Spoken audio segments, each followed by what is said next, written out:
irmãos, bom dia.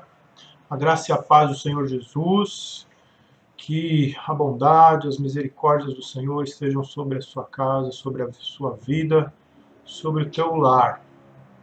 É domingo, manhã, e tempo de culto, tempo de aprendizado, tempo de estarmos na presença do Senhor dessa forma mais focada, mais específica, tempo de escola dominical. Eu quero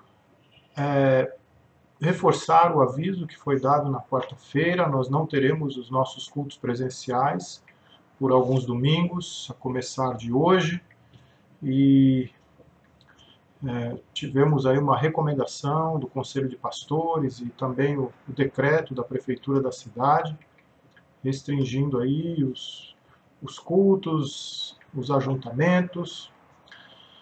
Mas também, essa semana, nós tivemos uma bateria de vacinas, elas estão chegando. Os idosos de 80 e 85 anos, 89 anos foram vacinados nessa semana, pelo menos alguns, na sexta-feira.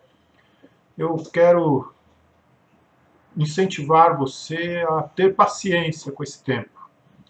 E vamos esperar no Senhor. Quero ler com você nessa manhã esse texto, Efésios 2,14, porque Ele é a nossa paz, o qual de ambos fez um, e tendo derribado a parede da separação que estava no meio, a inimizade. Esse é o Jesus, o príncipe da paz, que veio promover paz entre nós e o nosso semelhante, a paz com os homens, a paz entre a sociedade. Antes de termos o nosso estudo, eu quero orar com você. Pai, nós te damos graças porque o Senhor promove paz entre nós, entre os seres humanos, entre os semelhantes. Nós te agradecemos porque o Senhor traz paz ao nosso coração, mesmo nesses tempos conturbados, nesses tempos sombrios. Nós te agradecemos, porque ainda assim a tua paz reina no nosso coração. Ajuda-nos, ó Deus, a transpormos esse tempo. Dá-nos coração paciente, dá-nos longanimidade, esperança e vigor, ó Deus, para suportarmos essa situação que vivemos, Deus, de distanciamento, de apreensão. Algumas pessoas sentem medo, sim, e nós te pedimos, Pai, que o Senhor nos faça inteligentes espiritualmente para nos valermos dos recursos da tua graça nesse enfrentamento que estamos tendo já há um ano, Senhor. Abrevia esse tempo. Muito obrigado pelas vacinas que já estão chegando. Obrigado por aqueles que já foram vacinados, que já estão com uma dose de imunidade. Nós te agradecemos, Pai. E que em breve todos estejam vacinados, que em breve tenhamos vacina para todo o contingente e voltemos, ó Deus, à normalidade da vida. Coisas novas haverão de vir e nós te pedimos, Senhor, também força espiritual, vigor, olhos iluminados para encararmos bem o que haverá de ser diferente. É a nossa oração, Pai, porque confiamos no Senhor. Porque nesse tempo é o Senhor o nosso refúgio, a nossa fortaleza, o socorro bem presente na hora da angústia, na hora da apreensão, das incertezas. O Senhor é o nosso porto seguro, é o nosso refúgio. Obrigado, Deus, por se dispor assim por nós. Nós te louvamos, te agradecemos e fazemos em nome de Jesus. Amém. A paz com os homens. Como príncipe da paz, Jesus oferece, além da paz com Deus, através da reconciliação, através do perdão, da redenção, da justificação, nós podemos também ter paz com o nosso semelhante. A graça de Jesus põe na nossa mente, põe na nossa alma, uma compreensão divina do ser humano. Nós, buscando isso na palavra de Deus, quando lemos na palavra de Deus, a nossa antropologia ela é transformada. E nós passamos a ver o outro como nosso semelhante, como aquele que pode desfrutar da graça de Jesus, aquele que tem acesso à salvação, tanto quanto nós. Então, como príncipe da paz, Jesus oferece paz com o nosso semelhante. Essa é uma faceta do Evangelho de Cristo difícil para a humanidade. Nós resistimos muito. Nós precisamos de muito tempo para aceitar bem essa prerrogativa da palavra de Deus, embora toda a transformação que a graça promova na nossa vida. Nós, como humanidade, nós vivemos num processo de idas e vindas. Um processo que falta muito para ser alcançado na sua totalidade, se é que ainda alcançaremos. Mas já quebramos muita resistência. E já alcançamos paz em muitos aspectos no que diz respeito aos relacionamentos humanos. Por exemplo, no aspecto legal.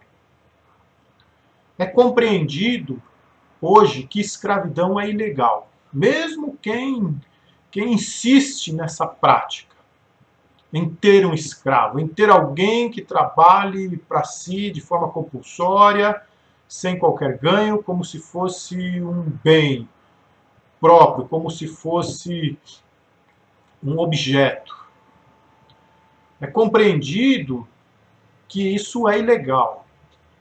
A escravidão ela acontece no mundo ainda, mas numa escala muito menor e de forma ilegal em relação ao que acontecia no passado, quando a escravidão era legal, era natural as pessoas terem alguém como seu objeto de servidão.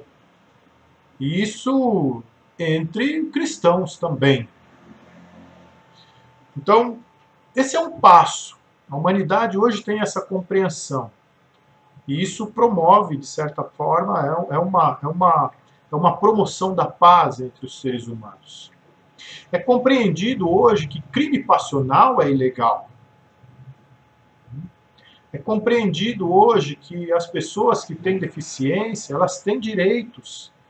Elas alcançaram já grandes conquistas legais, se comparado às restrições que enfrentavam no passado, quando deviam ser isoladas, alienadas da sociedade.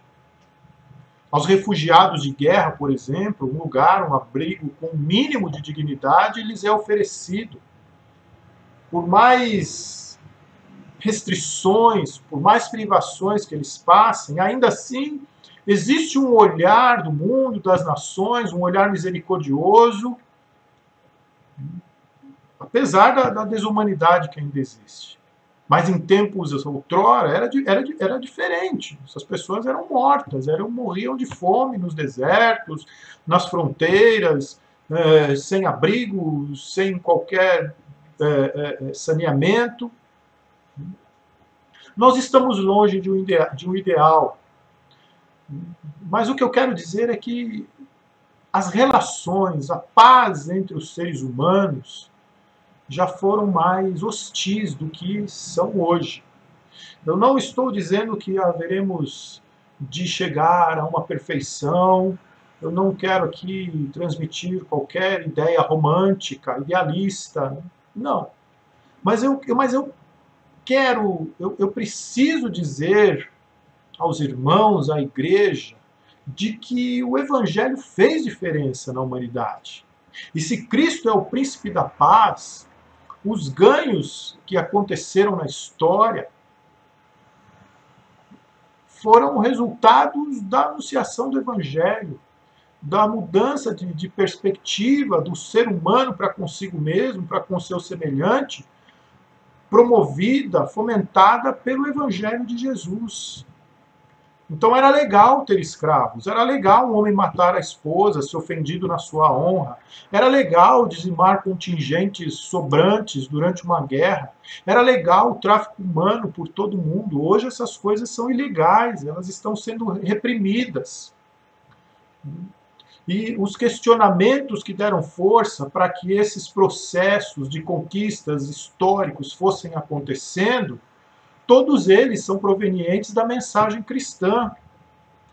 Quem questionou a escravidão, senão o ensino de Cristo? Quem questionou o machismo, senão a disposição de Jesus com as mulheres? Quem questionou os preconceitos raciais, senão a parábola do semeador? Quem questionou a desumanidade com o semelhante, senão aqueles momentos em que Jesus chegava e curava as pessoas? A partir daí, então, a igreja foi alcançando espaço e, de alguma forma, promovendo os processos de transformação que vemos hoje. Muita resistência, mas alguns ganhos vão acontecendo. Isso é promoção da paz que vem de Jesus, a paz entre os semelhantes, entre os homens. Ainda assim, nós temos muita necessidade de paz entre os homens. Nós vivemos num mundo de diversidade. Nós ainda não conseguimos enxergar plenamente a beleza da diversidade. Existem diversidades, nós temos diferenças éticas, nós temos diferenças políticas, nós vivemos diferenças econômicas, nós vivemos estilos diferentes de vida, nós somos diferentes no nosso gênero, homem, mulheres. As diferenças são maravilhosas e estão entre nós. Mas, lamentavelmente, a diversidade ainda é motivo de hostilidade, de violência, de desigualdade. Diferenças raciais ou diferenças étnicas provocam racismo. Diferenças étnicas provocam preconceito. Diferenças políticas provocam guerras. Diferenças econômicas provocam inveja, provocam contendas. Estilos de vida diferentes provocam arrogância, promovem orgulho, soberba, imposições. Diferenças de gênero podem levar à violência, machismo, a própria homofobia. O medo da diversidade contribui para a perda da paz, para a falta da paz. A paz entre os seres humanos, ela é necessária. Jesus não morreu simplesmente para a nossa paz, para que a nossa paz se limitasse à nossa paz com Deus, mas a paz com Deus, ela implica em paz com o semelhante. Jesus morreu para que nós tivéssemos paz entre nós, para que nós vivêssemos em paz. Antes de ele morrer, existia a divisão entre judeus e gentios. Portanto, lembrai-vos de que outrora, vós gentios na carne, chamados em circuncisão, por aqueles que se intitulam circuncisos.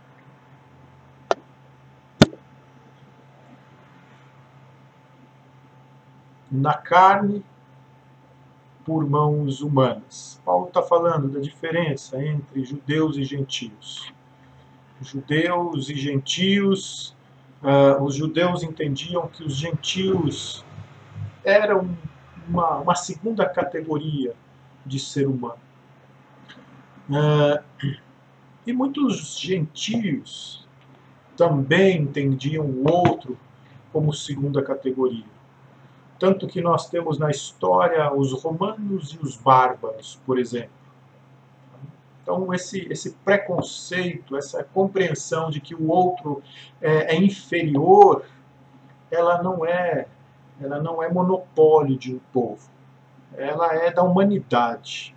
E Jesus veio para romper com isso. Jesus morreu para dar fim a essa a essa divisão. Jesus morreu para aproximar os gentios dos judeus através do seu sangue. Jesus morreu para aproximar romanos e bárbaros através do seu sangue. Olha isso. Mas agora em Cristo Jesus, vós que antes estáveis longe, fostes aproximados pelo sangue de Cristo. Ele morreu para trazer a paz, porque ele é a nossa paz, o qual de ambos fez um, e tendo derrubado o muro, a parede da separação que estava no meio, a inimizade. A inimizade foi derrubada, foi destruída pelo sacrifício de Jesus.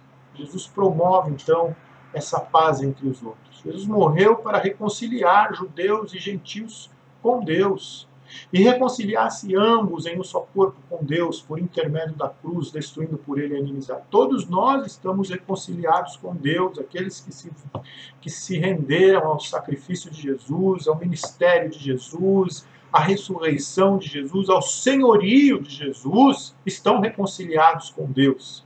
Logo, estão reconciliados entre si. E reconciliados ambos em um só corpo com Deus, por intermédio da cruz, destruindo por ela a inimizade. Então Jesus não morreu só para reconciliar o homem com Deus, mas para reconciliar o homem com o seu semelhante. A sua morte na cruz torna possível a paz entre os seres humanos. Jesus oferece paz entre os seres humanos. Lá, naquele lugar onde a pele é diferente, onde a cor da pele é distinta. Dessarte não pode haver judeu, nem grego, nem escravo, nem liberto, nem homem, nem mulher, porque todos vós sois um em Cristo Jesus. Paulo não estava aqui extinguindo a diversidade, não. Ele estava dizendo que a diversidade, que da diversidade pode haver unidade através da pessoa de Jesus Cristo. Todos podemos ser cidadãos da família de Deus, porque todos vós sois um em Cristo. E se sois um, e se sois de Cristo, também sois descendentes de Abraão e herdeiros segundo a promessa. Salvação disponível a todos. E todos podem pertencer à família de Deus. Assim já não sois estrangeiros e peregrinos, mas concidadãos dos santos e sois da família de Deus. Então Paulo não está excluindo diferenças, não está abolindo a diversidade. Não, de forma alguma. Nós não somos iguais. Mas Paulo está promovendo paz e equidade entre as pessoas. Jesus tornou isso possível, que todos pudessem se tornar cidadãos do reino de Deus. Ele tornou isso possível, ele fez o seu sacrifício para todas as nações. Então, a paz de Jesus nos capacita a recebermos os que são diferentes e suportarmos suas enfermidades, as suas dificuldades e suportarmos as diferenças. Acolhei ao que é débil na fé, não, porém, para discutir opiniões. Ora, nós que somos fortes, devemos suportar as debilidades dos fracos e não agradar-nos a nós mesmos. A paz de Jesus nos capacita a recebermos uns aos outros como Cristo nos recebe. Paulo diz assim aos Romanos: portanto, acolhei-vos uns aos outros, como também Cristo nos acolheu para a glória de Deus. Portanto, acolhei-vos uns aos outros, como Cristo também nos acolheu para a glória de Deus. Veja o nível de capacidade de vivermos em paz que Jesus promove, a ponto de de sermos desafiados a recebermos o outro como Cristo nos recebeu. Eu fico imaginando como Cristo recebeu os gentios. Nós podemos ver na parábola do semeador, nós podemos ver quando Jesus cura aquela mulher que tinha um fluxo de sangue, que ela era estrangeira, quando Pedro se encontra com Timóteo, quando Paulo sai para anunciar o evangelho aos gentios. Essa é a capacitação, é a paz que Jesus promove, é a capacidade de promover a paz que Jesus promove. Então, Jesus morreu para quebrar as divisões entre Deus e o homem, fazendo a paz com Deus, as divisões entre o homem consigo mesmo, fazendo a paz entre os semelhantes. As distinções, as diferenças, elas são diminuídas, elas são vencidas, elas são transpostas para que tenhamos a paz. Não importa onde nascemos, não importa a cor da nossa pele, nós somos concidadãos dos céus. Homem e mulher têm papéis diferentes, têm papéis distintos, mas são companheiros no trabalho. Somos todos um em Cristo. Não precisamos olhar para o nosso semelhante como uma ameaça. E se tem alguém que encara assim, que olha para você como uma ameaça, procure pelo amor e pela simpatia de Cristo reverter essa situação. Chame essa pessoa, converse, mostre Jesus para ela. Exatamente como Cristo é o único que pode tornar possível a paz com Deus, ele também pode tornar possível a paz entre os homens. Eu encerro essa reflexão com o texto de Lucas, quando da anunciação da vinda de Jesus, lá no capítulo 1, verso 39, diz assim: para alumiar os que jazem nas trevas e na sombra da morte, e dirigir os nossos pés pelo caminho da paz. Vamos orar. Pai, nós te damos graças pela pessoa de Jesus, pelo que ele pode fazer na nossa vida, pela capacitação que ele nos dá de promovermos paz, de vivermos em paz com o nosso semelhante. Dá-nos, ó Deus, inteligência espiritual, e dá-nos, ó Deus, a tua graça para sermos agentes promotores da paz de Cristo. E que a tua paz reine no nosso coração, Deus. Nós precisamos da tua paz nesse tempo. Nós precisamos da tua paz para vivermos bem com os nossos semelhantes. Nós precisamos da tua paz para vivermos bem dentro dos nossos lares. Nós precisamos da tua paz para vivermos bem com os nossos irmãos. Enche, ó Deus, o nosso coração com a tua paz. Em nome de Jesus. Amém. Que o Senhor te dê um domingo na paz de Jesus. O que é isso? Eu quero saber. O que é isso? Eu quero saber. O começo da vida eu vou proteger pra pequena plantinha um dia crescer. Gênesis, um livro sobre a grande criação. Essa história eu vou contar com muita emoção. O que é isso? Eu quero saber. O que é isso? Eu quero saber.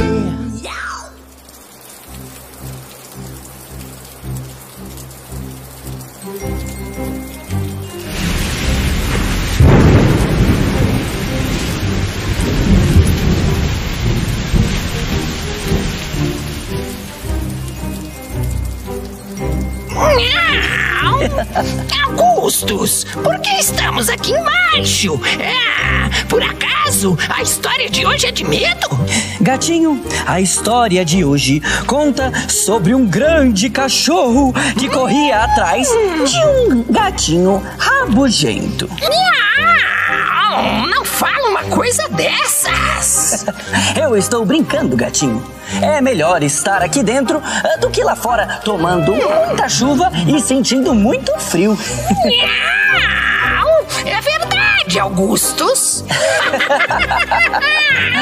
Gatinho, a história de hoje conta sobre quando Deus ficou muito triste e se arrependeu de ter criado todas as pessoas, porque elas estavam com o coração cheio de maldade. Todas as pessoas eram ruins? Não, exatamente. Na verdade, só tinha um homem que Deus ainda confiava muito. Ele tinha o coração muito bom. E o nome dele era... Cobra! Cobra? Não, o nome dele não era Cobra. O nome dele era... Oi, oi, oi! Hã?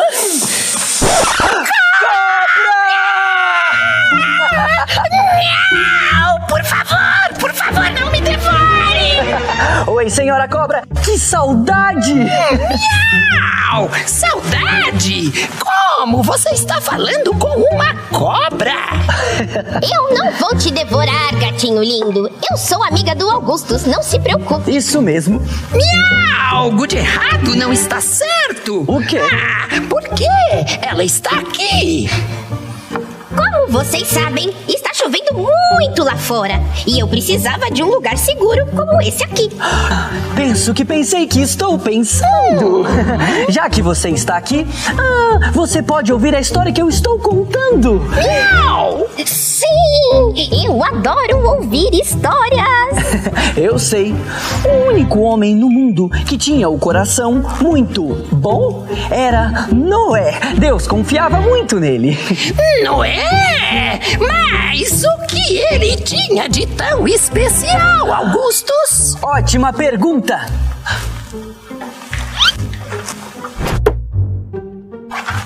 Noé foi escolhido por Deus para ser o recomeço de toda a humanidade. É verdade. Miau, Augustus! Como isso é possível? É simples.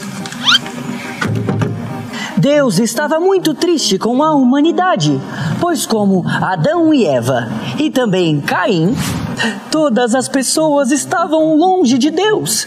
No mundo só existia guerra e o coração das pessoas estava cheio de maldade. Então Deus se arrependeu de ter criado toda a humanidade.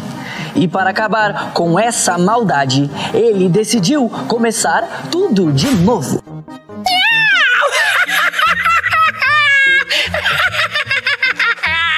Então, para começar tudo de novo, Deus construiu um barquinho. Gatinho engraçadinho. Este não é um simples barquinho. É um barco muito, muito grande. A Arca de Noé. Exatamente! Augustus! E para que serve essa arca? Deus disse para Noé que iria mandar um grande dilúvio. Miau! Dilúvio? Mas o que é isso? Ótima pergunta. Dilúvio é quando a chuva é tão grande que cobre tudo o que existe no planeta inteirinho. Uau! Até as árvores e os prédios mais altos ficam embaixo d'água, Augustus. Exatamente. Tudo fica embaixo da água.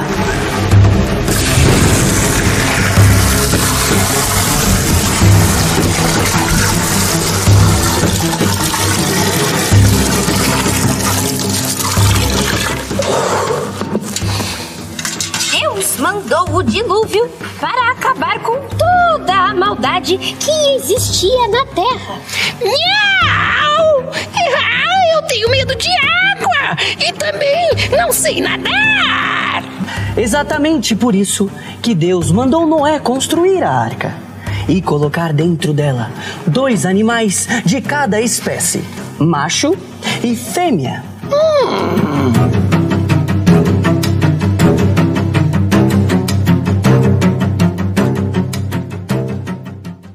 Entraram na arca os animais que andam, os animais que rastejam Euzinha! e os animais que voam. Papagaio! Por favor, não me devore! Não vou devorar vocês!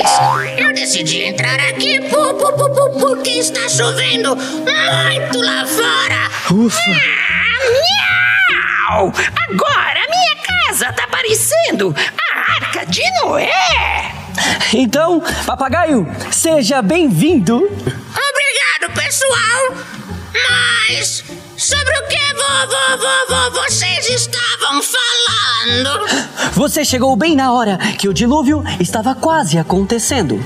Noé colocou todos os animais dentro da arca e depois entrou com a sua família. Ele não convidou mais ninguém pra entrar na arca. Noé obedeceu o que Deus tinha pedido. Ele colocou na arca os animais e a sua família. Não convidou mais ninguém. Augustus! O quê? E o que aconteceu depois? Quando todos os animais já estavam dentro da arca, Noé fechou o grande portão do barco e tudo estava pronto. O céu escureceu, a chuva caiu sobre toda a terra e finalmente o grande dilúvio aconteceu. Nossa, quanta chuva!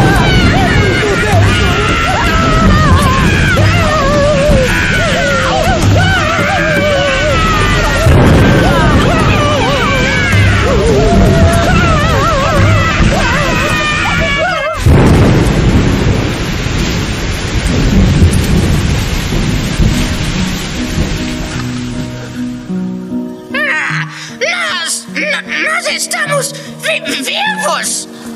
Acalmem-se, senhores. Eu acho que nós estamos vivinhos.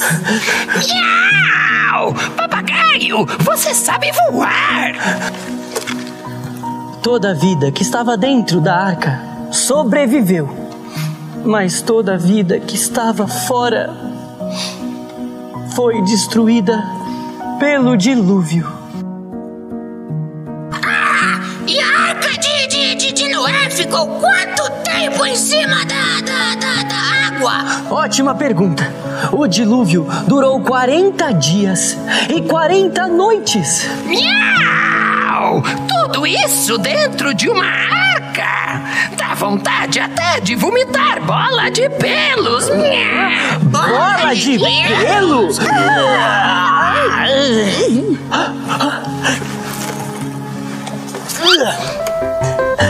Terra à vista! Não é terra. Ali. Terra à vista! Não é terra, gatinho. Não. Nossa, como é difícil encontrar terra no meio de toda essa água. Então como Noé conseguiu encontrar um lugar com terra? Ótima pergunta. Imagine que esse aviãozinho de papel é um pássaro chamado corvo. Noé pegou o corvo e soltou-o nos céus para procurar terra firme. Miau! E o corvo conseguiu encontrar? Ele procurou muito, mas não encontrou.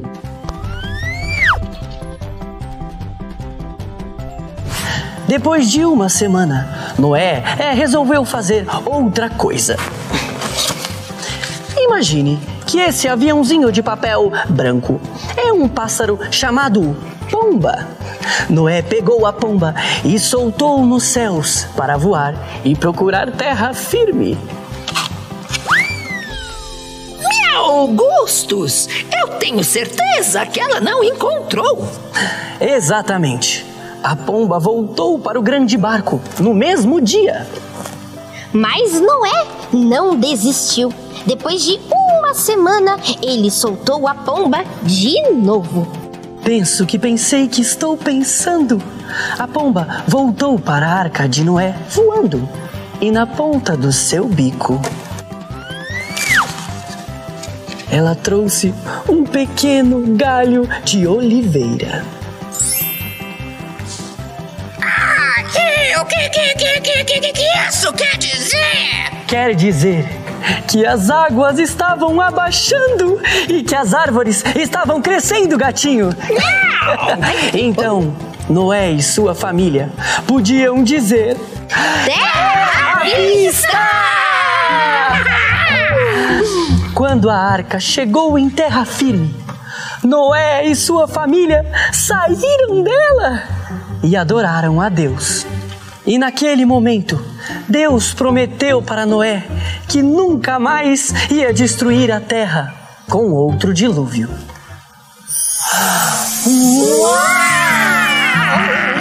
É lindo! E colorido! Augustus! Mas, miau, o que é isso? Gatinho, veja além do que os seus olhos podem ver. Esse é o arco-íris. Deus colocou ele no céu para simbolizar o recomeço entre Deus e a humanidade, o símbolo da vida. Augustus! Acho que a minha casa não parece mais um ferro velho!